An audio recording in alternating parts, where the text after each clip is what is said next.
co-founder fallouts are like the number one reason businesses don't work. Yeah. We've both invested the same amount of time and money into back. Started with about 50k. We each took a $7.5 loan. By 2050, fashion will become the world's second largest polluter after oil. So it's a big issue. Are people willing to buy something and wait for it to be made? It's a cash positive way of running a business because we take cash first, then make the product. Making to order was our way of eliminating all of that waste. We don't have any returns, 0.2% return rate. Most clothing brands are getting 50-60% sent back in the post. Wow. The reprocessing of that is often more expensive than just chucking the garment out. Like, that's fast fashion. I think the sacrifice often gets missed when you're talking to startup founders, and a lot of them are reluctant to talk about it. But people by people, I think first and foremost, a certain number of touch points before they're willing to buy something. Quite likely we're going to fail, and I think that's like the number one most important thing that you can accept as a business. We had a call at about 5 a.m. being like, you guys need to get down here, you've been robbed.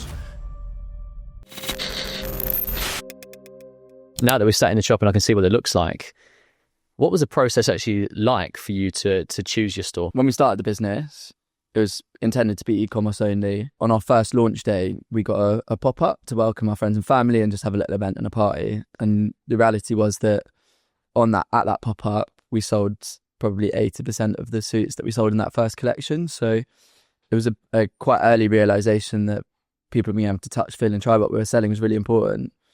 So then moving into our next collection, we were like, okay, let's get a longer pop-up. Let's do a week or so, because that was good. That was fun. Ended up finding a space in Spitalfields where we took short-term leases, which meant that we didn't pay any rent, but got to be in this amazing space and fill a hole for the landlord whilst they're waiting for a L'Oreal to come and sign a 10-year lease. Is that what into it? Yeah, they did actually in the end. And then from that point, realised that physical retail really worked for us. We enjoyed it. It was a great space to host the brand and people, and the Batch Members Club, as we called it, and run lots of different events, etc. Got to the point where we were ready to settle into a full-time shop. In our heads, we wanted to go to Soho because that's where a lot of like-minded brands were and sort of where you'd go to shop naturally. Couldn't quite find the right shop there, and then stumbled across this place, which had been empty for a year and a half.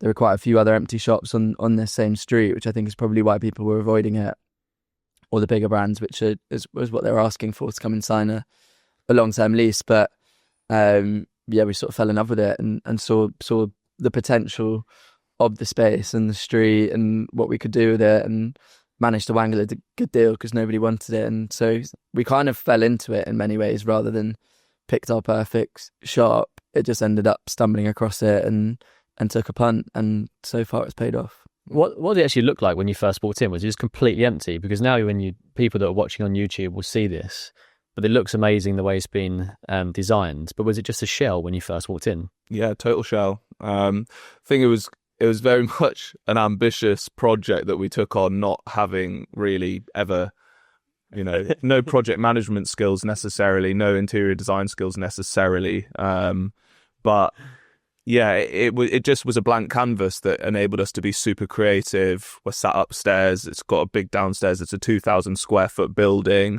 that was totally empty. So, we've designed a cafe and a kitchen type area upstairs where customers can come in, have a coffee or a beer, and then downstairs is a much more private fitting room. So yeah, just had bags of potential that we were excited by, and we were like, you know what, let's give it a shot. Yeah. Well, you said there that you've had no sort of project management experience or like interior design. What were your backgrounds before you started Batch? So I worked for a drink startup called Punchy. Joined it as soon as I finished uni, went straight in, was sort of doing some part-time sales over the summer, got along with the team, and joined pretty much at the same time that they launched the product.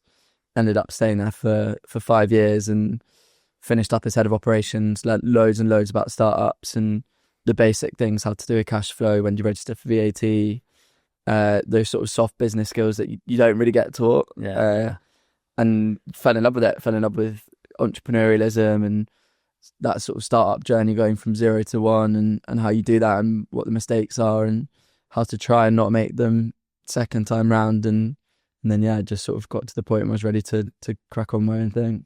Yeah, but so for context, Sam and I went to Newcastle Uni together. I was studying business and German. I spent a year out in Berlin where I had my first experience of like startup culture, which thrives there. Worked for a cinematography company, very niche, but great 6 months. First experience, 2 co-founders. I was just the third member of staff, so nice experience from initial like startup at a very young age. Then after Newcastle, worked for Oddballs, which is an underwear company, which we were just discussing, for 6 years. The last year and a half of which was building Batch at the same time down here in London. Oddballs is based in the northeast, and that was just business scaling rapidly and continues to do so. And I got to experience all of the nice things that come with a e-commerce business that's growing quickly, and great exposure to lots of areas of the business, which gave me quite a well-rounded skill set in order to be able to set Batch up with Sam. Whose idea was it in the first place to set this business up? Sam's, to be fair. Yeah, it was my initial idea, which was just born from I wanted a casual suit and I couldn't find any good ones. And then put together some of the experience that I found in the drinks industry around cash flow being an issue and having to pay for product up front. Started chatting to a few friends at sort of dinner parties and barbecues about this idea of a casual suit. Realised that there was more of a market for it than just me, and that, you know, there's a shared problem with all men of what to wear when you want to look good, and that dreaded smart casual dress code that sort of strikes fear in everyone when you hear it. And then brought it to Julian, and we just massively developed the idea from there into what it is today. I'm sort of the perfect person to bring on that journey and put all of this sort of wider, longer term thinking that wasn't quite structuralized yet into action. And within 2 days of having Julian said he wanted to join the business, he'd gone to Company's House, registered it, and suddenly it was real and the wheels were in motion. And without having that input, it probably would have been an idea for another 6 months to 12 before we'd actually got anything started, I reckon. But I think this is the key thing, and a lot of people I've spoken to on the podcast, I mean, I've spoken to a lot of people who've started businesses in the past and they've finally settled on the one that they want to actually run with in the future. But I know so many people that want to start businesses and have never actually done it. And I think everyone overcomplicates what that initial process looks like. But actually just like doing one thing after another, like you did, just go on Company's House, set the company up. Was it actually called Batch London to begin with? That's the first ever name. Sam approached me with a few names, and one of which was Batch. And I was like, yeah, that works. That works. And obviously then you go through the whole trademarking thing. Is that name actually going to be viable for the business? It was, thankfully, Batch London especially. But yeah, I mean, we like getting shit done, and I love clothes. Sam to approach me with a fashion brand opportunity was very interesting for me and quite exciting. We had the autonomy in our roles to be able to, because obviously there's an insane amount of work that needed to be done. It took us 10 months from our first conversation to launching Batch.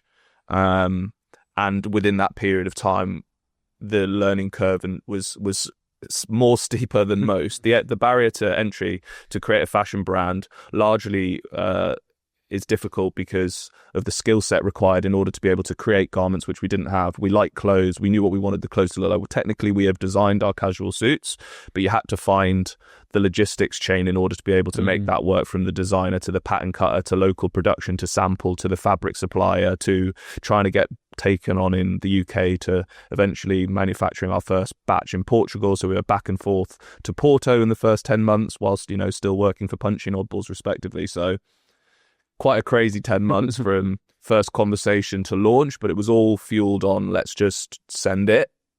And, you know, what's the worst that can happen, really? Like, we're not scared of giving things a go. And that Batch eventually launching was, you know, credit to that. You were both working in your own jobs at this point, so this was a complete side hustle to begin with. Yeah. What did your actual days look like during this period? Because you are working whilst also trying to build something, but like you said, you're trying to source fabrics, go out to the suppliers and that sort of stuff. What was actually a day looking like for you guys? I think we were both lucky that we had a lot of autonomy in our respective roles, and in many ways, like, as long as we were getting the job done, that was good enough, right? So it gave us, I mean, the reality was we were working like fairly crazy hours, as you would expect, both working for two startups. Whilst trying to start a startup is probably slightly ill-advised, but it just meant that you could have the flexibility to take a call at 2 p.m. in the afternoon in our current jobs, because we could finish what we're doing in our current jobs at 9 p.m. that night. And so we were able to move our days around and find the flexibility within that. Probably both used up a good amount of our annual leave to go out to Porto. The beauty of that is, though, is you're doing it with one of your best mates. And probably some of the funnest times we've had as a business with the trips to Porto, where you spend a few hours at the factory, which is eye-opening in its own regard and really interesting. You're seeing things that you haven't seen before, but then you get to go and finish the day with a nice meal out on your respective sort of business account, which is essentially your own money, just put into a different account. Yeah, we spent way too much in Portugal, like looking back, but it was part of the fun, like taking people out with us, going out for dinners, nights out, we'd cover it all, but well worth the early investment. Like, business culture from the start has always been there, no matter who's like been involved at any stage. Was it all self-funded to begin with? Yeah. Started with about 50k, which was mine and Julian's savings, and then we each took a $7,500 loan. My dad loaned it to me, and Julian's granny loaned it to him, which thankfully we've now paid back in full. Which for us was a lot of like $50,000 feels like a lot of money. When you actually come to starting something, it goes pretty quickly. But I think our biggest investment early days was into brand, and we spent like proportionately way, you could argue, more than we should have to get the idea going, but our lens on it was, you can't trademark a piece of clothing. You can't patent a piece of clothing, but you can trademark a brand, and that's sort of your lifeblood in the fashion industry. Anyone can go and copy your garment legally and move on with it. So it was really important to us that we got it right from the start, that it wasn't something that we'd have to go and rip up the playbook and start again later down the line. And our brand is nearly identical to when we first started. Really? Not necessarily in terms of the brand positioning and the messaging behind it, but the logo's not changed. Has a bit. The word mark's changed a little bit, but our sun and moon logo is the same since the start. Slightly updated the word mark, but again, it's fairly similar to when we first started. And so I think like it was a gamble, but overall it's probably paid off. Yeah, I think it's really important that if you're launching a fashion brand, and especially something at our price point, initially the suits were $330, unproven in terms of the product's quality, etc. The brand has to be good enough for people to take it seriously. So that early investment was critical in terms of people taking Batch seriously. So yeah, it was money well spent. Did you actually employ somebody to do the brand side of things for you, or were you both doing it just on the fly? We worked with an agency called Hello Hide, to be fair. I think they've disbanded since, but smart guys, really liked them, didn't pay them loads, like, to be totally transparent, around 10, 12k for like a brand rollout. So yeah, it was about 25% of our starting budget. Yeah, quite a lot. I have not done that before. Yeah, it's quite a lot. It's quite a lot. I now know what Batch represents, but is it what was the initial inception that you wanted to create this made to order clothing brand to sort of e-commerce businesses, for example, that rely a lot on having stock and then sending it out, etc., but you've gone for a different approach? Was that always the idea from the start? Yeah. Operationally, we knew that it would make a lot of sense. As Sam said, coming from consumer brands and seeing the pitfalls of the model, it made a lot of sense. I think when you're setting up a fashion brand these days, you ought to consider the ways in which you can be sustainable. There's a huge issue with fashion waste, the amount of clothes that end up in landfill. By 2050, fashion will become the world's second largest polluter after oil. So it's a big issue. The sad reality is nobody really gives a shit about sustainability. But for the first couple of years of business, we really hung our hat on it to a certain extent. Making to order was our way of eliminating all of that waste and being a sustainable fashion brand. But over the first 2 years in business, quickly learned that wasn't going to be a strong enough marketing / reason for people to buy Batch. As I was saying, when it comes to making a purchase decision, sustainability falls way down the agenda, and price and quality is the most important things. Thankfully, I'm sure we'll come on to it in a little bit more depth, what making to order allows us to do is charge a lot less for really high quality. The suits are handmade here in London with Italian fabrics and retail at $395. So made to order has lots of amazing traits. It's more sustainable, it eliminates all of the waste. It's a cash positive way of running a business because we take cash first, then make the product. But most importantly, it means the consumer gets much better quality for less. And ultimately, that's why we've continued to back the made to order model, even though many people will be like, well, why don't you hold a little bit of stock, etc. But we truly believe in it. Yeah, and I'm going through the process right now because I've become a customer. But I think that what you're doing really well, and I mentioned this to you actually, is that you can buy a product and almost like never hear from the company again until it arrives at your doorstep. But like that journey is made a lot easier and more comfortable for the consumer when you are sending out regular emails, which you guys are doing. Which was that always just something that you were just naturally thought we should be doing that, or has it just come over time? It was essential, really, wasn't it? Yeah, I mean, 100%. Like the biggest question when starting this business was, are people willing to buy something and wait for it to be made? Yeah. And I think we've gone quite a long way to prove that's the case, but we're still in that stage of like, how far does that and why does that spread and what's the perfect process? But we knew early doors, if you're going to buy something and wait for it, you've got to know that like the experience has to be elevated. So our initial sort of angle with it was having gone to the factories and like, you know, we were learning about fashion at the same time and tailoring and how things are produced. And it was quite eye-opening to both of us how many different sets of hands a jacket or a garment would pass through before it got to a final product, machines included. And it's somewhere between 35 and 50, depending on it. So you start to get a real sense of the value of a product when you see how much like human work and effort is going into it. And so we wanted to translate that for our customers and show them who was making it and how it's made. And the funny reality is that there's probably only 10% of our consumers that actually care about who's making it and how it's made. Okay. The rest of the 90 just want to get the updates and know that it's ticking along. Yeah. And what we found is that people are willing to buy and wait so long as they know what the process is and they know that you know, they're not having to chase you for where it is, that they get to follow the journey through from inception to getting their product. And there is a real sense of delayed gratification when the product does arrive. It's almost like, boy, math, you've spent the money, someone otherwise it's free, right? That's how it feels. Does also having a store play a pivotal role in that? Because you can come in, you can see it, you can try it on, you can meet you guys. It's not like you're just trusting a random website online. Do you think that having a physical store is critical for being able to get people to buy into that? I think it's a trust driver for sure. And I think we you know, knowing that there's somewhere that you can go and knock on the door if your product doesn't arrive, particularly early days, you know, we're now at the point where we've got far more validation that's from, whether that's from reviews or word of mouth or influencers, celebs, social proof. But early days, before you have all of that, there aren't any reviews on a website. You've really got to trust that it's you know, you're going to get what you've been promised, and knowing that there's somewhere to go and shout at someone if it doesn't arrive, I think adds layers to that validation, that trust. Or from what I heard earlier on, chucking bricks for a window. Yeah, I mean, thankfully that wasn't a strange customer. Yeah. What happened with that story? Yeah, I mean, it was quite a big brand moment. I think it was just over a year ago, last November, October-November time, our Spitalfield store was robbed. 2 bricks were chucked through the window in the middle of the night. We had a call at about 5 a.m. being like, you guys need to get down here, you've been robbed. At which point, had no idea how bad it was going to be, so worried, because if they'd got in and ransacked the place, we'd have been scuppered.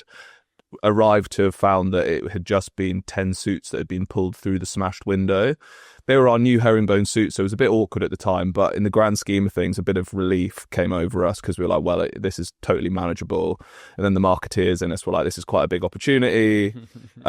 This is very PRable. You know, we can turn this tragedy into a positive story.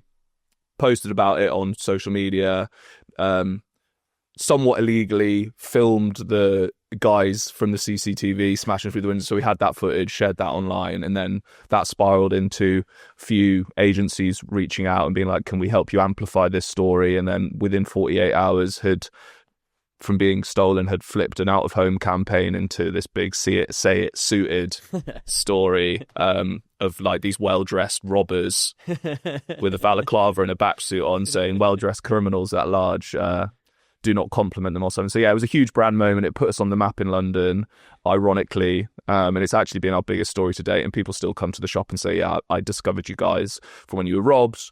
We have the bricks up in our bar to kind of, you know, commemorate the story. But yeah, it was a funny moment for us. Was that the first moment that you said then that you actually started to gain a lot of traction? Because now, like, you see your like LinkedIn profiles and this sort of thing, you know, you guys are like one of the, you know, coolest brands at the moment to be sort of building in London. But was that one of those moments where it sort of put you on the map? I think there'd been at least an accumulation of a lot of hard work prior to that happening, and we'd both created like good personal personas and profiles, and Batch had definitely already started to get a good amount of awareness from a brand perspective before that happened. It was just like weirdly good timing. October, November, December is the best time for brands to be doing stuff. It's when guys are shopping. They're our best months. It was when we were about to move to our Covent Garden store. We were in the process of taking this place on. So it was like a really good timing for us in terms of all of the other stuff that we were doing. And we vlogged opening this store, and in the vlog, first or second episode was the robbery. So it really like tied itself together nicely. And it wasn't like the moment where we took off, but we can definitely look back on it with some admiration and know that it had a good positive impact on the business. Yeah, it felt like an inflection point. However, although like we look back on it with fond eyes now, and at the time we weren't having a great time with it. Like we were midway through building this shop, that we were project managing ourselves, trying to do it with a tenth of the budget, literally a tenth of the budget for what was quoted to us. And to achieve that, we were doing brand partnerships, and we got the floor tiles for free and the paint and the wall tiles in exchange for content. And then suddenly you're managing 20 relationships rather than one, trying to run our other physical store at the same time. Taking on new staff. In some ways, 2 new staff at the time as well. In some ways, it was the worst possible time for it to happen. Yeah. Thankfully, we managed. It did get some virality, and we managed to put out a good campaign. And it probably was an inflection point for the brand that we'll look back on. And brands have several inflection points, but that will most likely be one of them. And also personally, that we managed to survive it and come out relatively unscathed without too many war wounds. But this happens in life all the time. Like I went through a situation a few years ago when you're in it, you think this is the worst thing in the world, and like the entire world's sort of coming down on you. But then a couple of years later, you look through it, you look at that moment with like rose tinted glasses, and you're like, oh, actually, like that wasn't as bad as you thought. But in the midst of it, it's hell. Like you just want it to be over. And I can imagine for you guys, like with everything that you're taking on, like that was probably the same. I think when you make a startup brand, you get used to everything just being like solutions. What's the solution? What's the solution? You do not dwell on the problem. You ain't got time to. Yeah, it was a bit of a shitter, but like the fact that we flipped it so quickly into something so positive, like was like licking our wounds very quickly, and we were like on to the next problem basically. When did you get your first like sort of like celebrity or influencer things involved? Because I know that at the moment you've got a lot of very well-known people that are now wearing the suits. How did it all come about in the first place?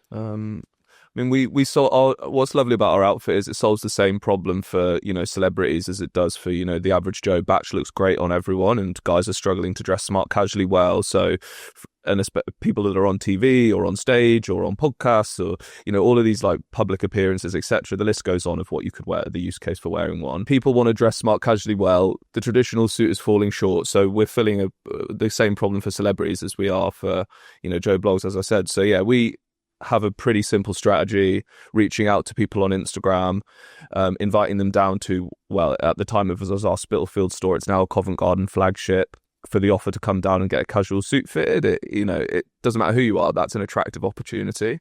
So I think like the first like big names that we had through that weren't like necessarily, like we had like some sports people in rugby, like Ugo Monye was one of our early sort of supporters from a celebrity standpoint, but then Ramesh Ranganathan was really quite early. It was about 2 years ago. We're 3.5 now for context.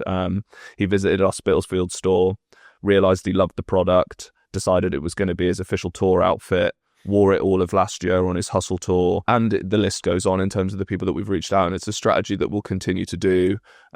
We love getting to meet people that we admire. We really focus on talent, actors, sports people, musicians, people that have a lot of strong cultural relevance rather than like, influencers. And the fact that they all come to the store to get fitted means that we're able to build a really genuine, authentic relationship with people that means they want to wear it and be ambassadors for the brand rather than sending stuff out in the post, hoping it fits and falling short. So yeah, it's a big part of who we are and our DNA, and we'll continue to milk it as much as we can. But I even saw recently I think it was on LinkedIn that you Andy Carroll was nearby and as a massive Geordie, so yeah, I missed it. I was out. It was all Sam that one. I couldn't believe it. I saw the Instagram pop up and it was Andy Carroll. I was like, no. I was working from home. I was like, for God's sake, as if I'm missing Andy Carroll going him anyway. Sam will explain. Yeah, I mean, just to build on what Julian said, I think we built that trust over time. So initially we started with people that we knew that had some influence, and then we went into, like, by and large, avoided fashion and fashion influences to begin with. We went down knowing that our like core customer isn't the super fashionable guy, because they know how to dress, they know what they're doing. We should be though. Yeah, we'll build into Come that for you. But really, it's the people that want to look good and they don't really know how, and they need a bit of an extra helping hand or a bit of advice. So that's sort of our core market, and slowly built that trust over time. We did a series where we filmed inspirational creatives and went and interviewed them, and I think just slowly validate it more and more. And each time you unlock the next stage, it sort of unlocks the next one. It's kind of that, if it's good enough for him, it's good enough for me. So it's been quite nice to watch that progressively grow over time, and starting with chefs and comedians, and so that's been cool. But yeah, Andy Carroll was a funny one. Maddie, who's our new sort of shop and events manager, came into the shop and was like, I'm pretty sure Andy Carroll sat in his car over there. So we were like working out whether we go and knock on the window or not. It's a bit of an invasion of privacy. And then as we were chatting about it, he walks past the window, and the three of us that were in here were staring at him, and we catch eyes, and so I just sort of like instinctively waved because I thought it's a bit weird, and then jumped on Instagram, sent him a DM just saying, look, spotted you in the area, if you've got 20 minutes and fancy coming for a suit fitting, we'd love to kit you out. And he said, class, my girlfriend's just getting her nails done, so this is perfect, I haven't got anything to do. So he popped in and tried on a couple of suits. We gifted him one for free, which is sort of generally how we work it, without any sort of, you need to do this, you need to post X, Y, and Z, because I don't think it creates quite the right relationship. But he loved it, and then bought another one on top. And nice. in a strange way, it's become a bit of a business development tool, getting celebs and influencers in, because they've all got a bit of cash to spend, and they're used to spending a good amount of money on clothes, and they're surprised by the value. And beyond that, want to support two lads that are just trying to do things a bit differently, rather than a big corp that's trying to leverage them for their influence. Which, don't get me wrong, we are to a certain extent, but without any, it's just like, you're going to enjoy this, we'd love for you to wear it. And yeah, we get the support in return, which is really nice. Yeah, we got a nice product and it's good value for money. And actually, when we first met, we were talking about how I've got friends. I've always really been into my fashion, but I've got a number of friends who basically their girlfriends or their wives now dress them, and I feel like that's the sort of like the ideal person where they can go, do you know what, independently, I'm going to go to get like a nice bit of clothing made, or to come down and do a suit fitting, and then go and collect it afterwards, and then go home to the missus and be like, look what I bought, and then like get that recognition. But it's quite daunting, I think, for a lot of men, where they're just like, sometimes I just have my like standard outfits that I wear and just sort of go through them, but to actually come home with something a little bit different, I imagine is something that a lot of men would look forward to. Yeah, I mean, it's a consistent theme that guys need the girlfriends, the wives, the partners, like, sign off on clothes, which, like, is fair enough to a certain extent, but at the same time, like, have a backbone, boys. Thankfully, like, we got 100% sign off rate with the girlfriends. We're trying to like democratize fashion to a certain extent, democratize the high street. Shopping on the high street is traditionally and has become a chore. It's busy. You try stuff on in a small changing rooms. You don't get any validation. You probably don't look that good in it. You awkwardly have to give it back to the person who's like kind of put that back for you. It's just like rubbish, right? Batch is a place where you can come down, take your time, try on a few different outfits, styled in a few different ways, have a real conversation with real people, whether that's Sam or I or our excellent team, have a coffee, have a beer, and enjoy the experience of shopping privately to a certain extent. And there's really no pressure. And I think that's really singing through our whole business and the culture and what we're building, and why we do 80% of our business in store versus 20% online, is because people want to come and experience Batch. And one of the challenges as we scale will be replicating that model in other retail spaces where, it's a bit of it is like retail therapy, like real retail therapy for guys. And we meet and speak to so many different guys at so many different stages of their life. We talk about male confidence all the time. We talk about wedding season, and we're heavily involved in guys' weddings, which is amazing and beautiful. So I can't remember what the initial question was, but guys getting signed off from girlfriends isn't always needed, and it will be signed off by the girlfriend. It's the same sort of third space that you get from a barbershop is what we've realised, which wasn't quite the intention, but what we've realised we've created, because it's such a serviced approach, and you're getting advice and genuine advice. If someone doesn't look good, we'll tell them. If that colour doesn't match your skin tone, like, I'm going to push you away from that and tell you to buy something else. Or sometimes, on a rare occasion, like, someone's just not quite the right shape, or it doesn't quite suit them. And I've got no problem with telling someone that, because I want them to be happy, I want them to feel confident. And if it's not right, then I think that builds trust. But some of the amazing conversations we've had with men, because you're just having an open, normal conversation and you don't feel like someone's trying to hustle you in to buy something. It's, it's just nice to have another space that you can feel yourself and feel like you can open up and feel comfortable. Yeah, well, it is a very comfortable space. Like you walk in here, it's got the coffee bar, it's got I'm guessing you sell alcohol as well, so it's like... Don't sell it, but have it for customers if they want to get drunk. Yeah, and then you've got like... I usually pop a beer with most customers if it's a fitting after like 4 o'clock or something. But you're right, it's almost like that barbershop vibe where you go in. Not a real clothes store. People come in and are like, what is this space? We're a clothes brand. But that's the nice side. People come in for a coffee and they'll leave buying a suit. Yeah. That's some of the most, like, I had a Polish couple come in for a coffee on Saturday. When people are having a coffee, they're taking their time, they get a chance, and then you get to tell them about the product, tried it on and bought a couple of suits. So the coffee brings people in. It's part of the culture, it's part of the lifestyle, it's part of the conversation, and it works for us. You guys are obviously like building in public, like on LinkedIn, on social media channels, but do you ever get people just come in, they know that you're doing this, they know you've got a physical store, they know you're in the shop, ever come in to like talk to you about their business ideas or like get some advice about the businesses they're building? Yeah, all the time, but we love it, to be fair. Mm-hmm. It's part of the ethos of our brand, and one of our easiest customers to win is founders, because our outfit is so appropriate for what they do, where you're on the move all the time and you've got different meetings where you need carrying your dog everywhere.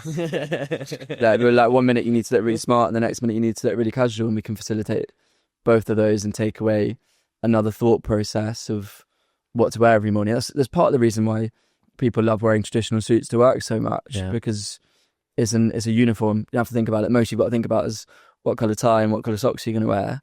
And so we're sort of bringing that back, but in a way that feels a bit more appropriate for the modern day. So yeah, love chatting to people. Like, there is the occasion where I've spoken to someone on LinkedIn, they popped in to say hi without me expecting them, and it takes 5 minutes for me to work out who they are, because all you know is a profile picture rather than the reality of someone in real life. So yeah, it's those ones are quite funny, as you're like racking your brains being like, oh, help me out. I mean, like, we are like LinkedIn noses to a certain extent, but it drives our business forward massively, and it is funny, like, people come in here and feel like they know Sam and I because they've been following us on LinkedIn. We're very open, we're very transparent, we've been building in real life.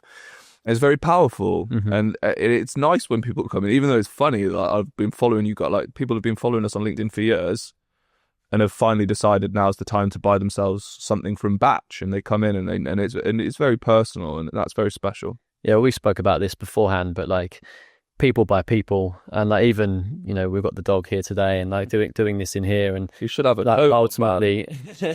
We've just started doing dog coats, but anyway, go on. Have you? You did it for sausage dog sizes as well. Yeah. Really, I have to get one on the way out. But people by people, I think first and foremost, and one of you said earlier on about there's this idea at the moment where people need a certain number of touch points before they're willing to like buy something.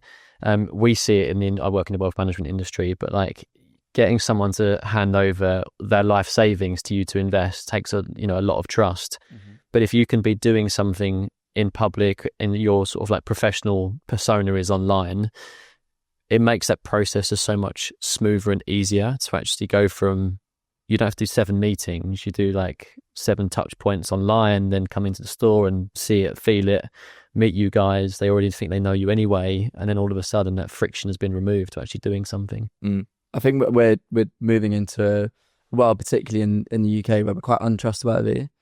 Everyone's been let down by a brand or by a person, or by a certain government at a certain point in time, or whatever it might be, to feel like you've been let down. So the number one thing to get someone to buy into what you're doing is building trust. Yeah. And there's loads of different ways of doing that. But being transparent and open and honest, and finding different ways to build that, whether you're building trust in your certain industry, or whether it's us talking about trends, or this is how we style it, or whether it's talking about, the shit that's gone wrong on that day, or the shit that's gone right. I think you just, like, as you say, you just got to normalize it and help people trust you and lean into what you're doing. Otherwise, it's pretty hard to win that customer over. You mentioned there about things going wrong, but are there any moments where like you've posted about something online where it has been like one of these days, being a startup founder, stuff is inevitably going to go wrong, but like a pretty bad day? To be honest, no. And one thing that we sort of touched in this conversation earlier about things going wrong and how we manage it and deal with it. One of the things that Julian and I accepted very early doors in our business journey was that it's quite likely we're going to fail. And I think that's like the number one most important thing that you can accept as a business or a business owner, because things go wrong. Things will go wrong on a regular basis. It allows you to deal with and manage those things with a mindset of like, okay, let's solve the problem. Like, we really don't want this to fail, so now we're going to do everything to stop that happening, rather than the panic of like, it can't fail. If it does, it's game over. That's my identity gone. And then you start to make bad decisions. But I'm not sure we've had too much backlash from anything that has gone wrong that we've spoken about. What is it actually like working with your best mate? Yeah, it's interesting. It's on the whole, it's excellent. I mean, Batch wouldn't be where it was if it wasn't for our mutual friendship group. But like Sam and I balance each other out really well, personalities and skill set to a certain extent. It's not without its ups and downs, and it's basically like having another girlfriend at times. But it's a very unique relationship. I wouldn't want to do it with anyone else but Sam. It's working well so far. We've taken it this far, and we've learned a lot about each other and ourselves, and I take a lot from Sam, like personally and professionally, and I'm sure he does from me as well. So yeah, it works pretty well. I think we've only fallen out maybe once or twice. Genuinely, like on that not like micro. Is that during the business as well? During the business, yeah. We'd have had no reason to have bickered before the business, to be fair. That was plain sailing. But we've also got better at finding those, and we still probably don't do it enough, but finding those moments to sit down and reflect on each other and just like air any dirty laundry. But then there's also the flip side where it's something might piss you off for 2 hours or a day, and then it's gone, and actually it doesn't really need to be brought up, because it might be, learning that you've overreacted to something, or you've got triggered because you've had a bad day, and actually it's nothing to do with them. Are there any moments where you've had a big disagreement about something in the way in terms of direction of the business, which when you've eventually settled on the answer, it's actually been a positive for the business and the right thing to do?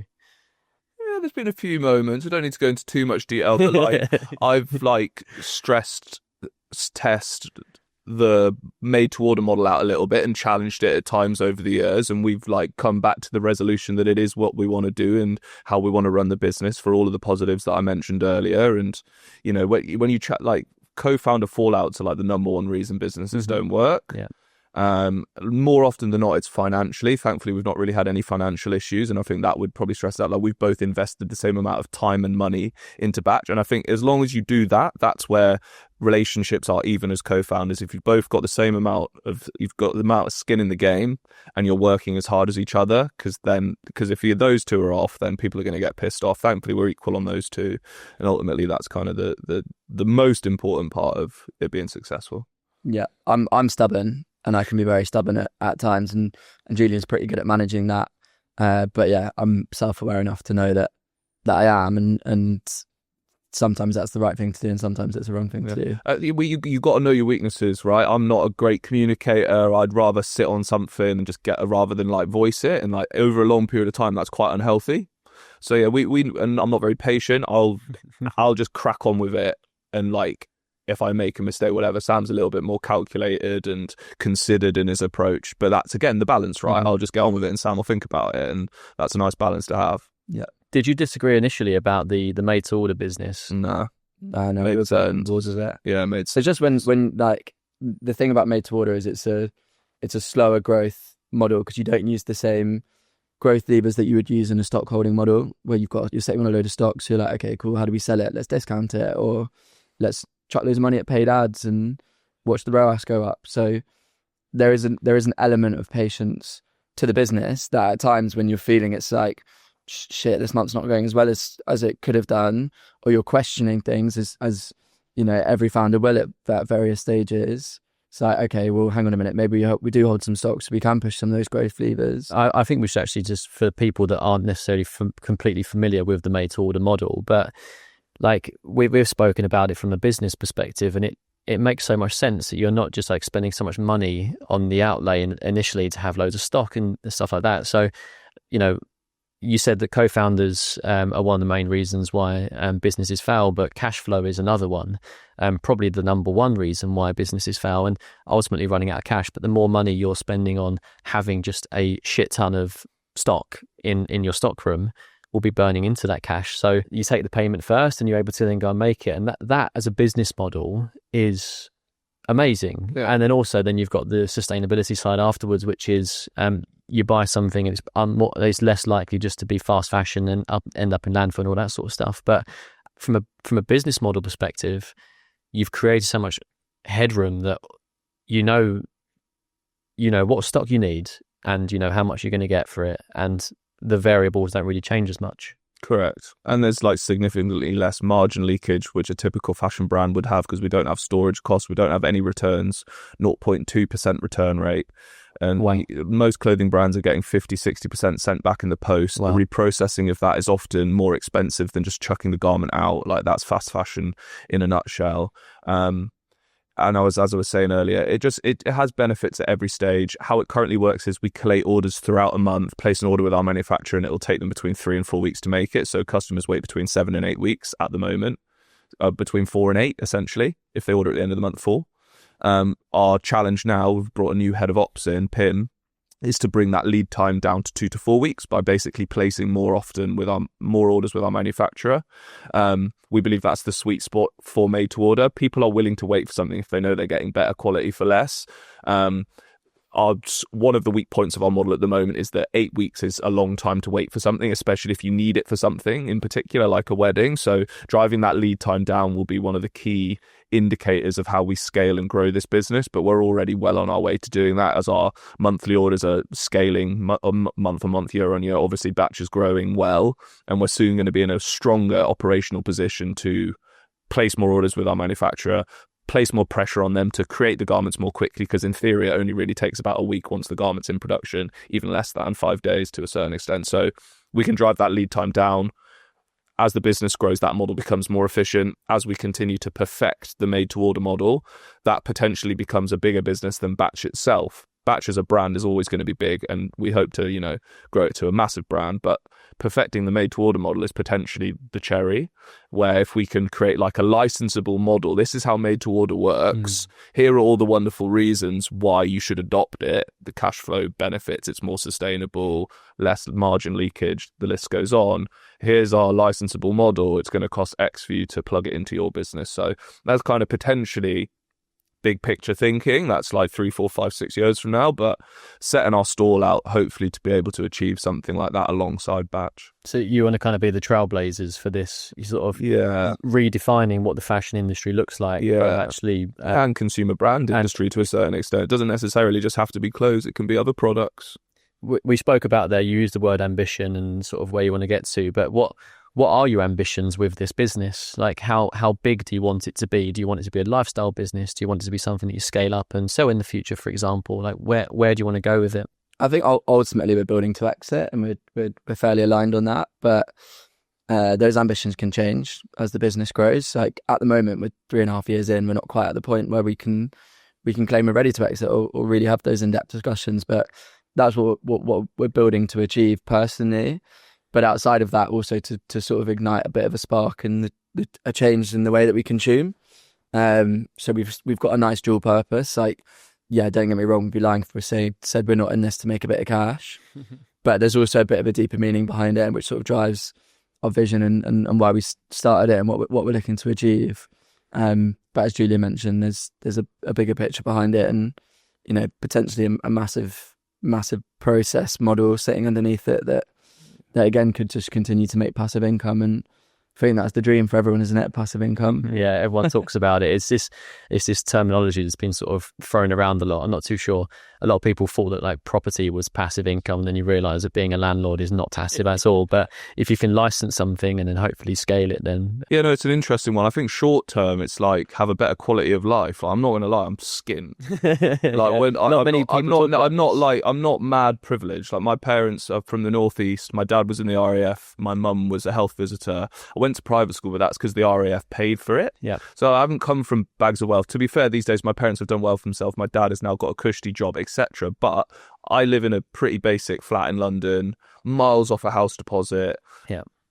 My ambition for back short term is to like get paid, buy a house, you know, afford a nicer quality of life in London. Like, but everything is kind of on the line. Everything is tied in batch right now, and that's what drives me every day. Is like, well, yeah, I would like to, you know, turn a profit next year, and in years to come, pay myself a healthy dividends. You know, that drives me forward. It drives us both forward. Like, we want to get paid, obviously, and then the long term vision, God willing, we make it there, is sell it for, you know, millions. But short term, it's like, let's turn a profit and, you know, enjoy our life a bit, is kind of where I see it. I think the sacrifice often gets missed when you're talking to startup founders, and a lot of them are reluctant to talk about it. Because most of the people you interview have fucking made it. They're like making, like, a lot of people anyway are like in that period. We're not there yet. Yeah, but that's one of the reasons why I started this podcast, because I think that you got the Stephen Bartlett, which is most of the people, well, at least it started off as this, not anymore, it's all a little bit clickbaity, but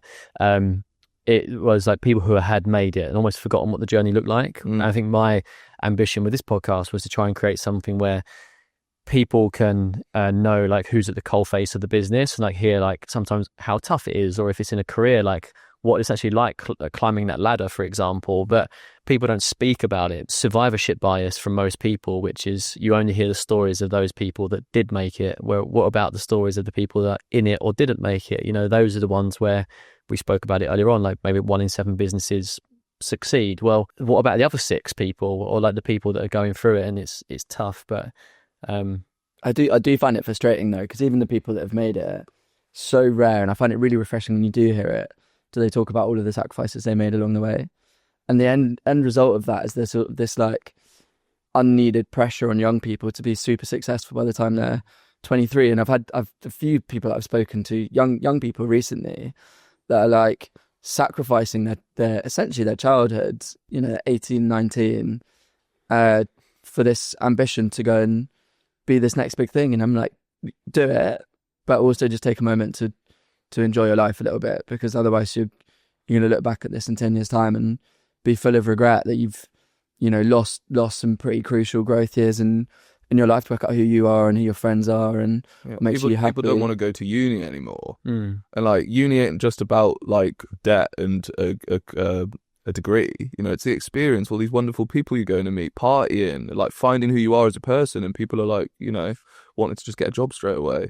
I think like we're just about probably ahead of the curve in terms of age, but like a lot of the people that we do business with, a lot of people that we speak to, a lot of the men that shop at Batch are like 30s, late 30s, 40s, still working it out, but loving life. And I think just take it easy. Yeah, I think it's nice, like as we sort of mentioned before, having this third space, but and meeting loads of different founders, but you'd be surprised at how many layers it takes to get through to be like, how actually are you? Like, I struggle with probably the same things you struggle with. To Julian's point, I'd love to pay myself a bit more. Lots of our collective mates are in really well paid jobs, and we're trying to keep up.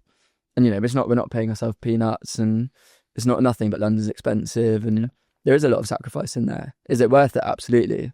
Will I continue to make that sacrifice? Yes, but I do think it's important to reference it and you know, for everyone to understand and feel comfortable talking about the flip side of, yes, being your own boss is the best thing in the world, but there's also no need, like, you never get to switch off at the same time.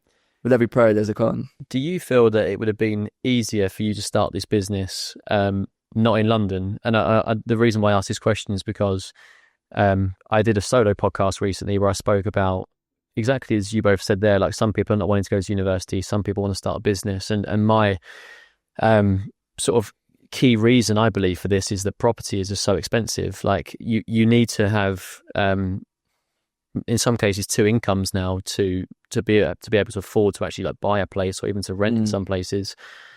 Now obviously your baseline cost of living is your rent, and you're in one of the most expensive cities in the world here, but you've got one of the biggest opportunities that you're in Covent Garden right now.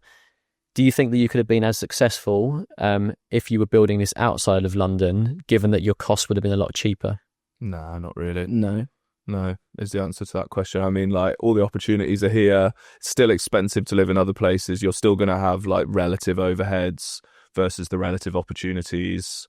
It had to be London, to be fair.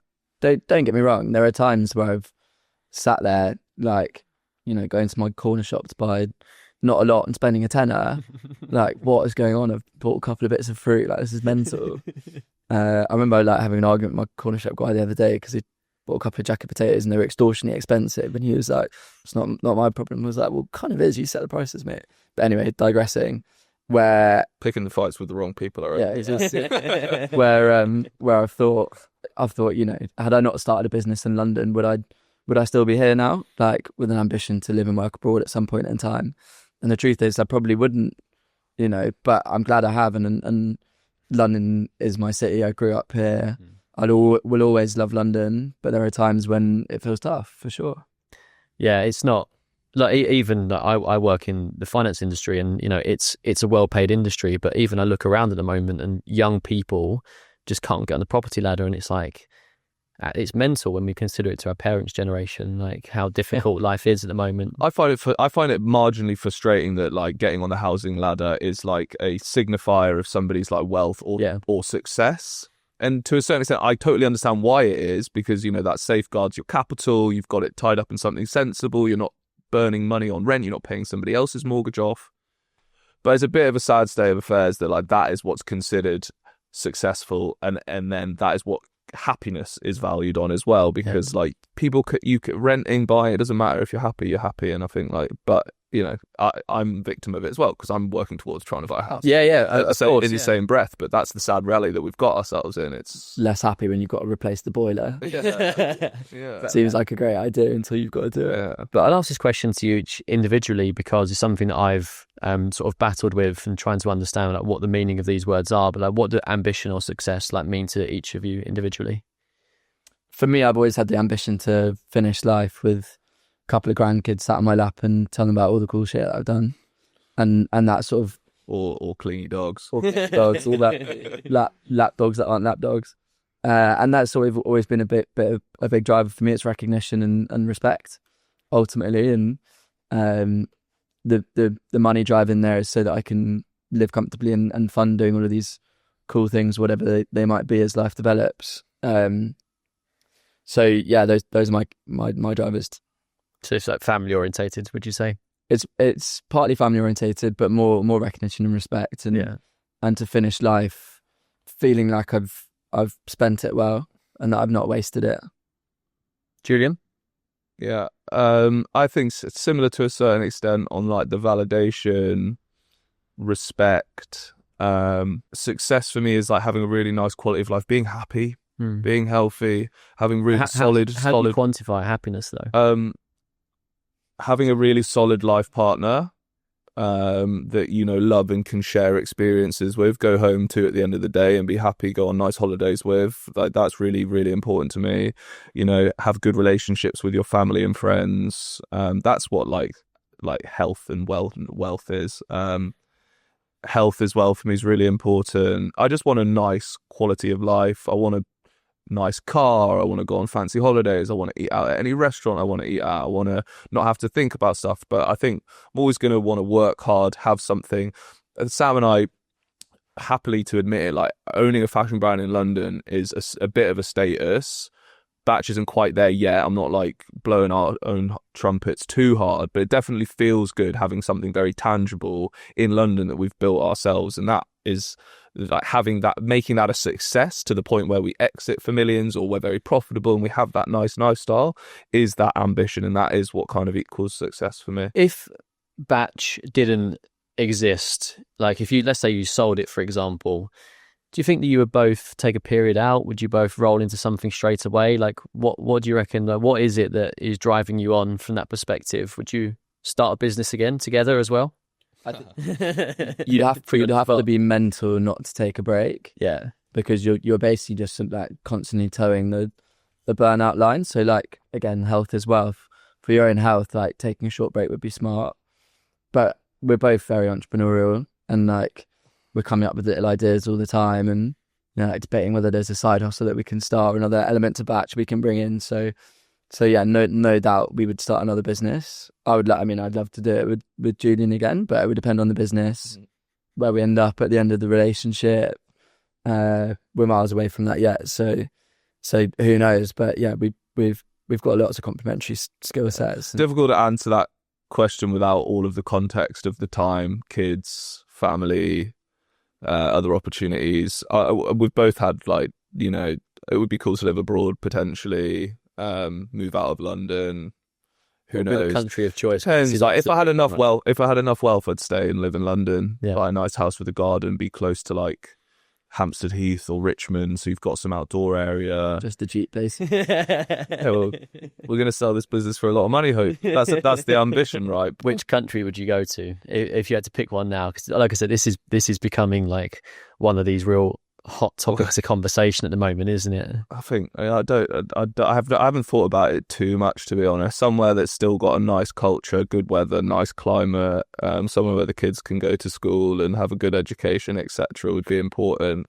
Where that is quite hard to tell. Maybe somewhere in Europe, maybe somewhere in the States would probably be the two destinations. Wouldn't be Dubai then? Nah, I'm not interested in the Middle East. Yeah, I'll probably be in Australia. Which I think that there probably will be a period of time, if the business keeps going on the trajectory that it's going on, where UAE is a target market. Yeah. And it's in many ways an obvious one because of the amount of expats and natural market that already exists there. It's tons of wealth. It's a good place to build a business. So yeah, it wouldn't be top of my list, but I'd be happy to move there for a couple of years to set a business up. I think it's a good place to have young kids. There's an element to it which is soulless, and maybe there'll be some people that hate that, but I think it's hard to disagree with. Yeah. I think the quality of life in like Dubai in the Middle East is amazing. You know, it's sunny every day, you're on the beach, money's good, like there's no tax or little tax. So it's like, you know, you can see why people like it for sure, but you know, we like place with, you know, A bit more character and culture, which is why we love London. Yeah. Are there any countries that you want to expand into overseas?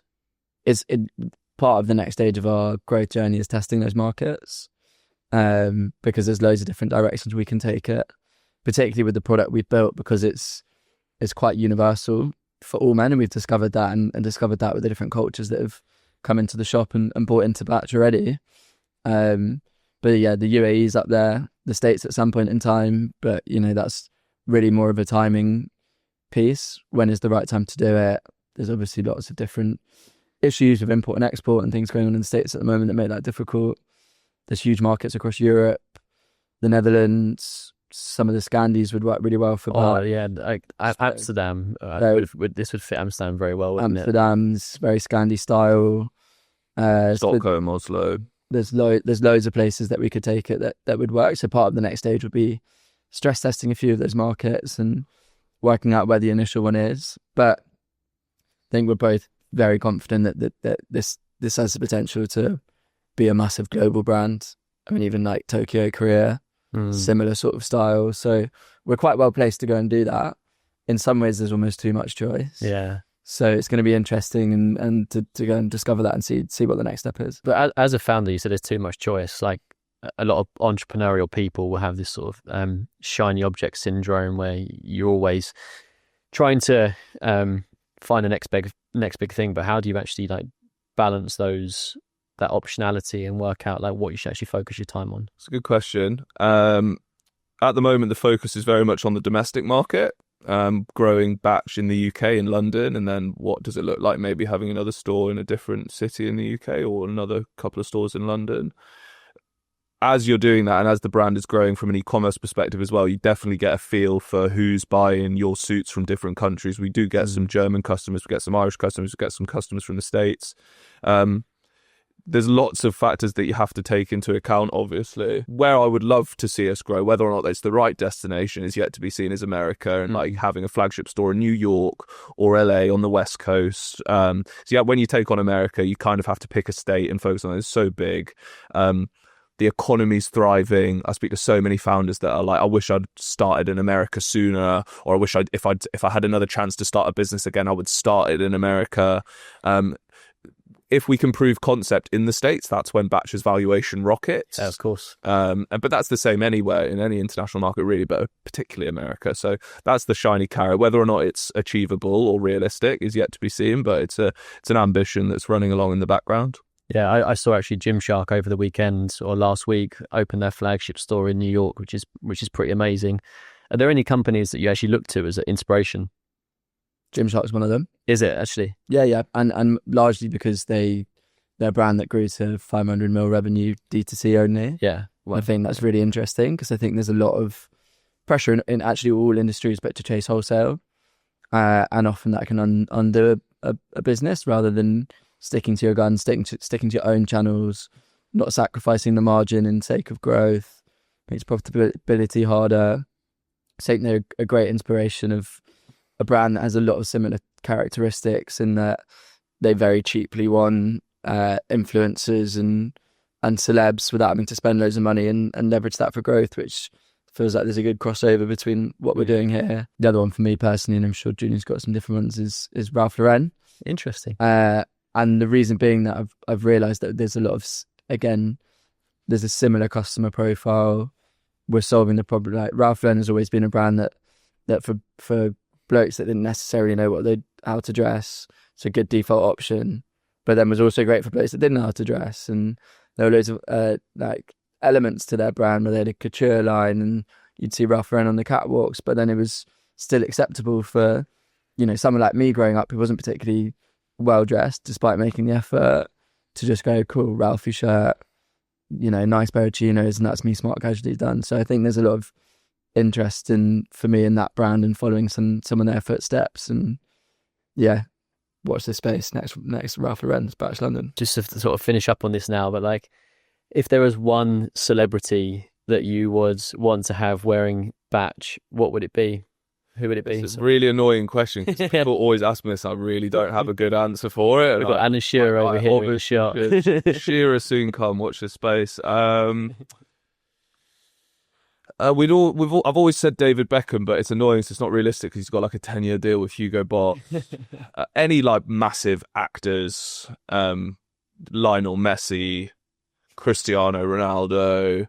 I mean, like, I've actually low-key got a link to Messi, which hopefully, like, just casual, drop that in. I won't take it any further than that because it's probably got a few stages to go. But watch this space. That's all I'm saying. Yeah, Lionel Messi. I'll say, fuck it, set the tone. Similar to Julian, like D-Bex has always been an aspiration, just because he's British, he's a fashion icon. He'd look great in the suit. So I think that'd be really cool. McConaughey would be cool, wouldn't he? Matthew McConaughey. Maybe Tom Hardy is one of my favourite actors. Okay. Quite nice, scalp to have in the business. Like, again, not to blow our own trumpet too much, like we've had like some pretty big names wear Batch now, so like the ambition has to be to go for like the biggest people in the world now at this stage, because obviously there's loads of people we'd love to dress, but like if you're asking the question, like we've got to shoot for the stars, and I don't think it's that unrealistic.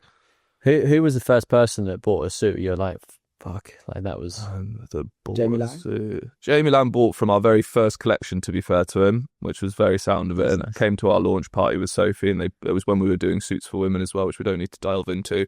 And yeah, he bought them both suits, which was cool. Theo Walcott's a regular customer. Oh, I've seen him on TV wearing it as well. Ashley Walters has spent $5,000. Ashley came to the shop and spent $3,000, bought the whole collection in our old Spitalfield store.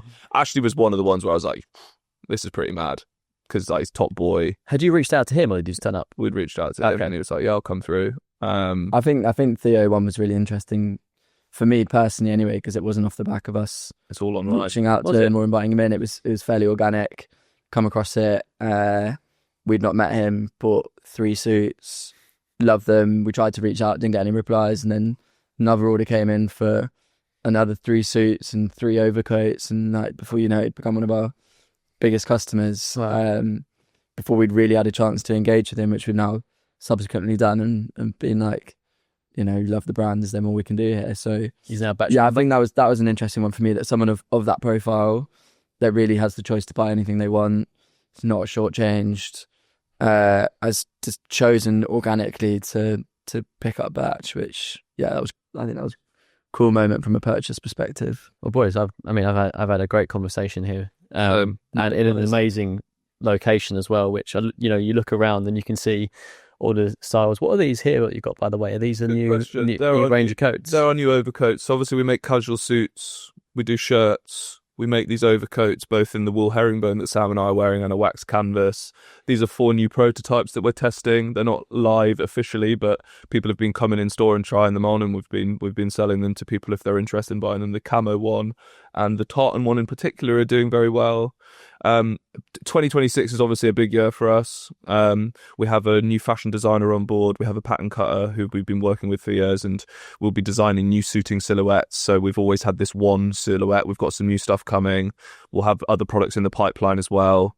The vision is to become the go-to made-to-order brand, smart casual menswear made-to-order brand. So yeah, in terms of product development, casual suits is our hero product, and I think it will be, and it'll be interesting to see if that changes over the years to come. But we've got plenty of other new products coming, including the best sellers of these coats. Really, it's quite sweet. Our new fashion designer and pattern cutter worked together for 10 years before we were born.